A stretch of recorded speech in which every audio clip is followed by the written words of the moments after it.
দেখুন, অভিষেক ব্যানার্জির মাথা এখন ঠিক নেই। বর্তমানে আমার মনে হচ্ছে ওনার পাগলাগারোতে যাওয়া উচিত এবং পাগলের ডাক্তারকে দেখানো উচিত। কারণ এমনভাবে হচ্ছে কি উনি হেরে গেছেন, গোটা ফলতা কেন গোটা পশ্চিমবাংলার মানুষ ওনাকে ছিজি করছে। একবার তো ডিম থেরাপি হয়েছে, পুনরায় আবার হবে। দেখুন, আইনত পদ্ধতিতে আইন মেনে একটা অফিস পুরো রাস্তার উপরে ছিল, সেইটা আইনত পদ্ধতি মেনে ভাঙা হয়েছে। আপনি যেটা বলছেন যে স্টে অর্ডার হয়েছে, সেটা সরকারি পদ্ধতিতে আইনত পদ্ধতিতে স্টে অর্ডার হয়েছে, কিন্তু সেই সময় আইনি পদ্ধতি মেনে তো ভাঙা হয়েছে। তার জন্যে অভিষেক ব্যানার্জি মেন্টালি হচ্ছে কি একদম ভেঙে পড়েছে, যার জন্যই ভুলভাল বকছে। উনি যেটা বলছে যে পরবর্তীকালে আবার ক্ষমতায় আসবে, এসে বিজেপি অফিসগুলোকে সেমভাবে হচ্ছে নষ্ট করবে।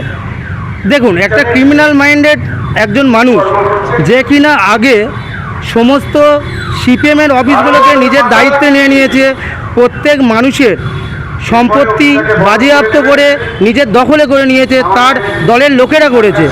উনি মনে করছেন ফের আবার ক্ষমতায় আসবেন, এসে সেই কাজটা করবেন। একটা সুষ্ঠুভাবে একটা সরকার চলছে, সেখানে অন্যায়ের বিরুদ্ধে কাজ যারা করেছে সেই অন্যায়ের বিরুদ্ধে সুষ্ঠুভাবে আইনি পদ্ধতিতে সব কিছু চলছে, সেই জন্য ভাঙাভাঙি হয়েছে তার অফিস। সেটা নিয়ে এত প্যানিক হওয়ার কোনো দরকার নেই। মানুষ বুঝছে, সাধারণ জনগণ বুঝছে, একজন ভুলভাল ভুগলে সেটা নিয়ে কোনো অসুবিধা নেই। দুদিন পরে ওর এই সাংসদ পদটাও চলে যাবে। আপনি জানেন, আমি বাপ্পাদিত্য মণ্ডল ফলতা থেকে 2024-এ সাধারণ জনগণ হিসাবে ইলেকশন পিটিশন করেছিলাম। তার ডেট আগামী 20 তারিখে আছে। কোনো অ্যাডভোকেট তো ওনার হয়ে দাঁড়াচ্ছেন না, লাস্ট একটা জুনিয়র অ্যাডভোকেট দাঁড়িয়েছে। উনি ভয়ে আছেন যে ওনার সাংসদ পদটা যাতে চলে না যায়, সেই জন্য একটা মিডিয়ার টিআরপি নিতে চাইছেন, এছাড়া অন্য কিছু না।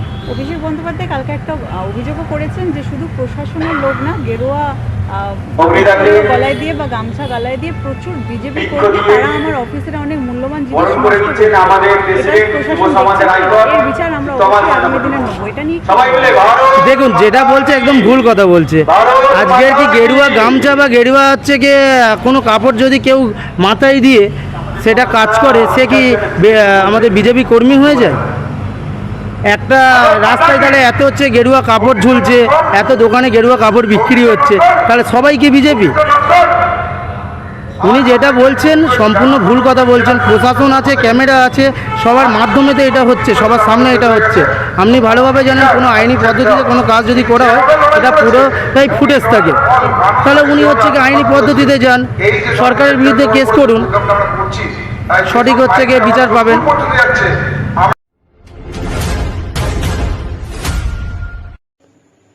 নমস্কার, আপনারা দেখছেন সংকেত মিডিয়া, সোজা কথা সহজভাবে।